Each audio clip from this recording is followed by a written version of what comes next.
Okey, so untuk kromatid maksudnya dia satu macam ni. Kromosom pula apabila dua kromatid yang diikat di tengah-tengah oleh sentroma itu panggil kromosom.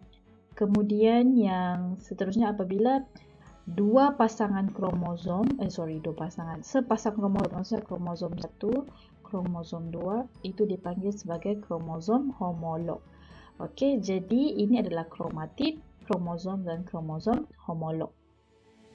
Okey, baik. Kita lihat di sini, ini adalah kromosom homolog. Okey, dia gunakan warna hijau dan warna purple. Okey, warna ungu. So di sini kita lihat supaya untuk dibezakan dua kromatid. So maksudnya dia gunakan satu ni saja, kromatid purple dengan kromatid hijau yang tidak seiras. Tidak seiras sebab itu dia berlainan warna. Ada yang warna purple, warna hijau menunjukkan dia mempunyai kandungan genetik yang berbeza, bersilang pada kiasma. Kiasma adalah tempat di mana dia bersilang. Okey. Jadi dua kromatid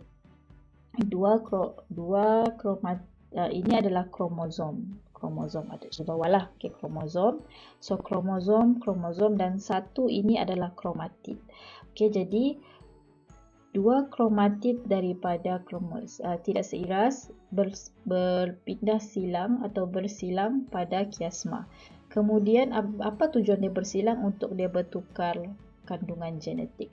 So di sini pertukaran tukar genetik seorang boleh nampak di gambar rajah di sini dia ada sudah bertukar.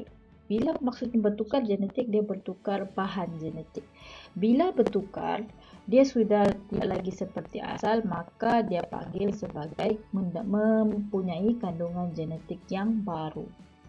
Okey, jadi dua kromosom, kemudian dua kromatid bersilang, pindah silang pada profasa 1,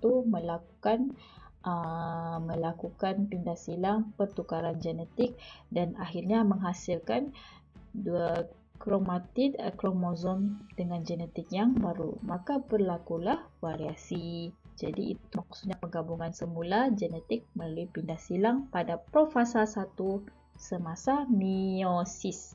Ingat, meiosis pindah silang hanya berlaku pada profasa 1 meiosis. Okey. Seterusnya, apa lagi yang boleh menyebabkan variasi?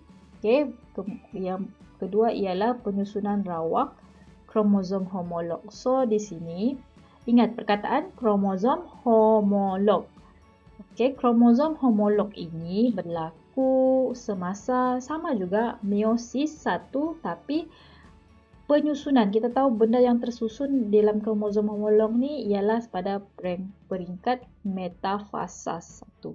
Okey, metafasa 1 dia boleh ada dua cara susunan. Sebab itu dia panggil penyusunan secara rawak. Dia boleh tersusun macam ni, sebelah kiri adalah hijau, sebelah kanan adalah ungu, ataupun dia boleh zigzag macam ni. Dia boleh terawak, tidak tersusun. Okey. Jadi, apabila berlakunya penyusunan secara rawak, dia akan menghasilkan 4 kombinasi. Okay, dia tidak sama pattern, semua akan jadi macam ni. Tapi dia ada 4 kombinasi. Sebab itu boleh berlakunya variasi. Jadi, kalau mau guna point ini untuk menjawab soalan, apa yang kamu perlu masukkan ialah kamu bagi tahu berlaku penyusunan rawak kromosom homolog semasa metafasa 1 menghasilkan 4 kombinasi dengan kandungan genetik yang berbeza. Okey. Seterusnya, apa lagi yang menyebabkan variasi iaitu persenyawaan secara rawak. So kita tahu tadi pindah silang semasa profasa 1 di meiosis. Kemudian penyusunan rawak kromosom homolog semasa metafasa 1 meiosis. Semua tu berlaku di meiosis. Dan kita tahu meiosis hanya berlaku pada sel pembiakan iaitu ovum dan juga sperma. Okey, sebab itu kenapa kita sudah tahu sperma dengan ovum ni dia sudah dari awal lagi semasa peringkat meiosis lagi dia sudah berlaku pertukaran genetik. Okey, yang berbeza. So di sini ditambah lagi dengan persenyawaan secara rawak. Apabila berlaku persenyawaan secara rawak, zigot yang terhasil juga mempunyai kombinasi genetik yang sangat berbeza. Sebab itu kenapa walaupun kita adik-beradik daripada satu bapa satu mama, tapi muka masih ada perbezaan. Melainkan kembar kan? Jadi kenapa ada perbezaan di situ disebabkan oleh setiap sperma dan ovum yang terhasil itu dia sendiri semasa peringkat meiosis, masa peringkat pindah silang, masa peringkat metafasa, dia sudah berlaku kombinasi pertukaran genetik. Kombinasi dia sudah berbeza. Ditambah lagi dengan persenyawaan secara rawak. Semasa persenyawaan lah, maksudnya terhasillah zigot dengan kombinasi gen yang berbeza. Okey, dan yang seterusnya, apa lagi yang menyebabkan variasi dalam spesies disebabkan oleh mutasi. Okey.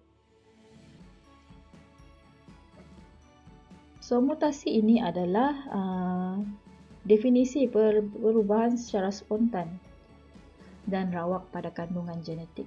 Apabila berlaku perubahan spontan atau secara rawak, dia boleh mengubah struktur genetik ataupun struktur kromosom. So kita tahu bahan yang apakah yang menyebabkan mutasi ini. Mutasi ini disebabkan oleh terdedahnya kepada mutagen. Bahan yang boleh menyebabkan mutasi kita panggil dia sebagai mutagen. Mutagen, apa contoh mutagen? Sinaran radioaktif, sinar X, ultraungu, gamma, bahan kimia seperti pesticide, kafein, dada, formaldehyde dan juga nitrous, bahan awet, benzoalfa-perena dalam asap rokok. So hasil daripada hasil mutasi dipanggil sebagai mutant. Maksudnya suatu organisma yang mengalami